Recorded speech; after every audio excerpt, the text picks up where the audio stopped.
Terus aku kan lagi patah hatinya nulis novel Laut Tengah.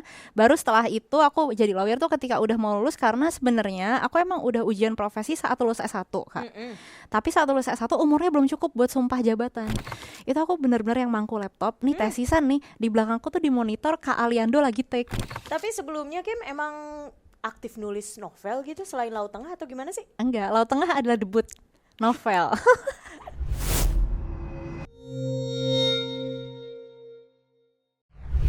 FYI nih, Berliana Kimberly nih ya, kalau aku searching udah ada yang nulis biografinya.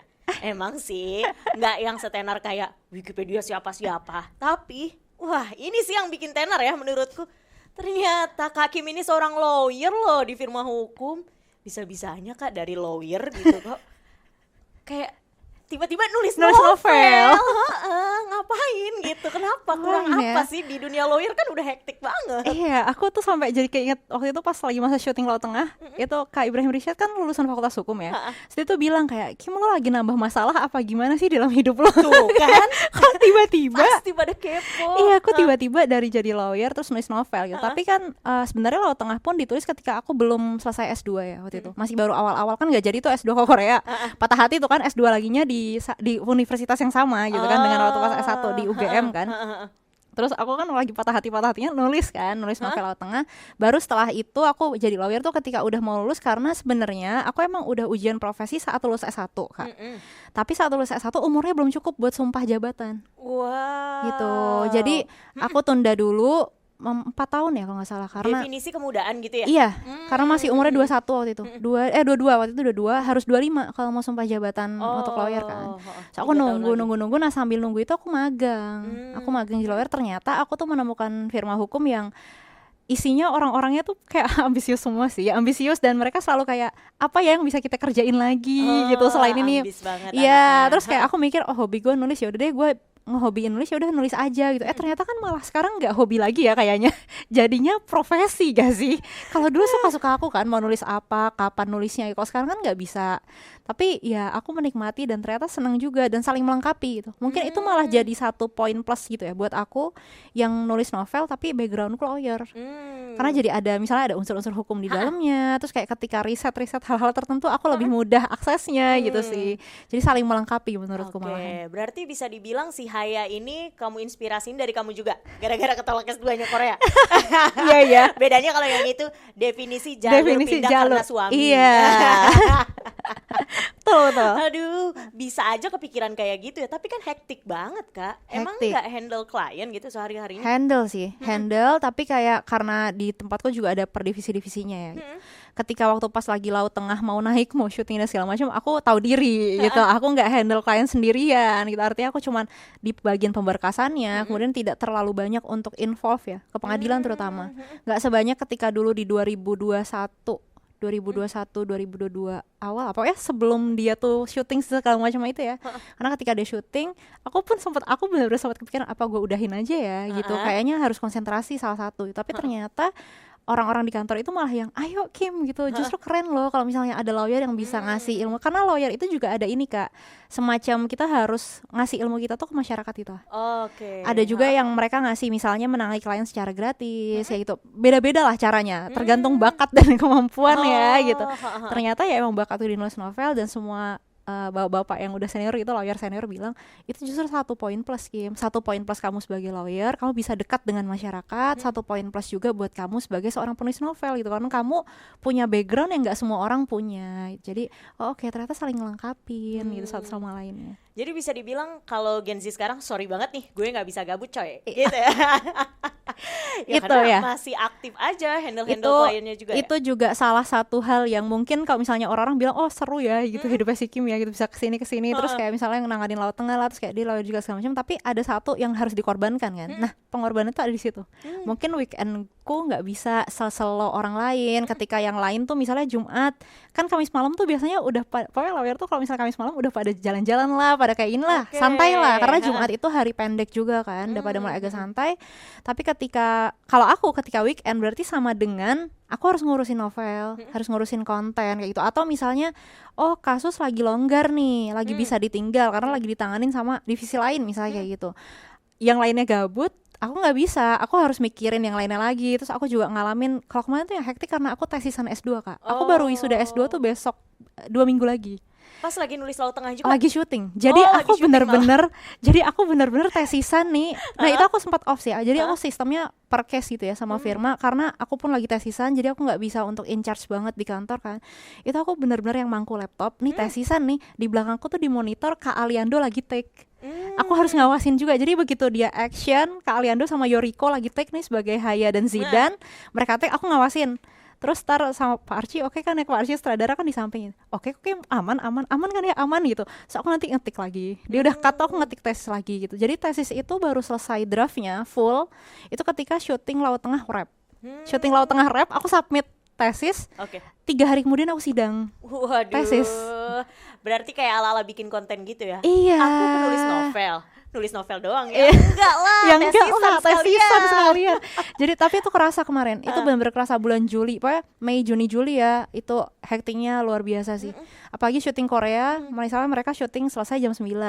Selesai itu aku langsung ke coffee shop Kak. Waduh, Coffee kenapa shop. itu dalam rangka healing apa gimana? Tesisan. Oh tesisan. Iya, jadi aku situ. benar-benar kayak aku tuh sampai bawa kopernya tuh 2, kan selalu ditanya ya, suka digodain gitu lah. Si Kim nih kopernya banyak banget ya, kayak belanja enggak apa gitu nih, Pak. Karena koper yang agak kecil itu isinya buku bahan buat tesis, karena banyak yang aku belum selesai baca misalnya.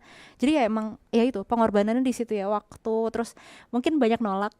Maaf ya nggak bisa ikutan ngumpul dulu, sorry ya soalnya Laut Tengah lagi nih, sorry ya kayak gitu. Jadi dan itu juga satu poin keberuntungannya Kim gitu ya, banyak orang-orang yang dukung di sekitar, terus juga mereka malah tipe yang oke, gak apa-apa, ayo seru nih, bentar lagi filmnya tayang kayak gitu. Jadi aku pun malah makin semangat sih karena itu.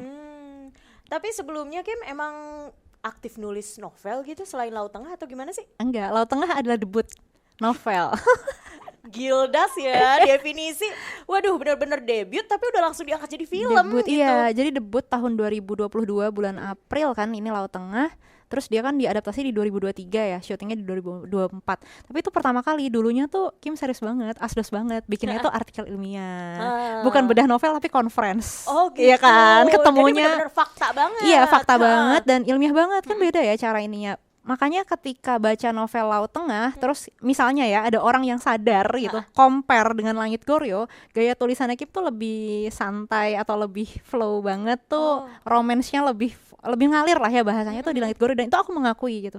Karena di Laut Tengah itu ada beberapa poin yang aku ngerasa ketika sekarang aku baca ya, wah ini nih kebawa banget ya, memang karena aku terbiasa untuk nulis artikel ilmiah, tiba-tiba aku nulis novel. Bahkan dulu tuh sampai ini loh Kak, beberapa editorku tuh bilang gini, kayaknya Kim perlu deh untuk nonton film romance lebih banyak, supaya bisa ini ya, apa ya, feel-nya lebih dapat gitu, dan tidak terlalu serius di adegan-adegannya gitu. Karena di beberapa adegan tuh menurut mereka ini kayak terlalu serius deh dia nge-eksekusinya gitu. Akhirnya aku tuh nonton Korean drama lagi, terus nonton banyak film romance lagi untuk bisa ngedapetin feel-nya si karakter-karakternya itu. Jadi nah, emang kalau beda. si novel Laut Tengah ini, dia emang ada sentuhan ilmu hukumnya juga gak? Ada banget. Oh, ada banget. Berarti kayak belajar kayak KUHP dong ya? Benar, iya. Kayak bisa deh ini dibuka sebentar. Aku soalnya masih ingat dengan halamannya. Mana ya? Nah ini. Oke. Ini kalau kayak gini kelihatan ya emang? Kelihatan boleh. dikit lah ya. Ini spill karena ini juga masih bisa dilihat sih di Google Playbook. Itu tuh masih bisa dilihat previewnya untuk yang bab ini. Jadi nggak apa-apa. Ini tuh ada undang-undang, ada asas hukum perkawinan, ada kompilasi hukum Islam, kayak bahkan ada footnote-nya, pasal sekian ini sekian kayak gitu. Karena ya emang goals awal bangetnya pengen deh bikin cerita yang di dalamnya tuh syarat dengan hukum keluarga Islam. Siapa tahu nih adik-adik yang masih mahasiswa tuh nggak perlu lagi tuh dia buka-buka buku yang mungkin menurut mereka bosenin gitu ya. Karena kan mahasiswa tuh, aku harus menyadari, aku pun ketika mahasiswa aku agak kesulitan gitu ketika ngakses buku-buku yang bagiku terlalu serius gitu. Dengan adanya novel Laut Tengah tuh siapa tahu bisa memberikan satu titik pencerahan gitu lah ya buat teman-teman yang masih mahasiswa. Oh ternyata kayak gini loh hukum keluarga Islam gitu. Termasuk ibu-ibu mungkin yang tadinya gak suka baca, terus kayak tiba-tiba dia baca novel, dia jadi tahu, oh insight-nya tuh gini loh, ternyata hukum perkawinan di Indonesia tuh seperti ini loh, oh ternyata asas dasarnya tuh monogami loh kayak gitu. Tapi ada jalan keluar lain dan pintu darurat lain yang dipilihkan oleh agama dan dibolehkan oleh negara tuh kayak gini syaratnya, ketentuannya itu tuh lengkap ada di dalam situ. Berarti mahasiswi kalau nanya, kalau materinya susah gitu kan, aku harus gimana nih Kak gitu. Baca novel. Baca novelnya gitu ya. Keren banget, udah jadi. Baca Ini novel. siapa yang nggak mau baca, materinya udah ada di sini. Iya, gitu materinya kan. udah ada di situ. Definisi yang udah kayak, oh iya ya, kebuka semua nih akhirnya gitu. Tapi suka dikeluarin gitu di UTS, jadi nggak perlu lagi tuh yang namanya Tuh, kayak mikir-mikir lagi. Aku Soalnya aku udah udah- baca novel nih gitu. Aku lupa ya, tapi waktu itu memang ya awal mulanya karena aku ngerasa mereka tuh tidak terlalu suka dengan bahan ajar.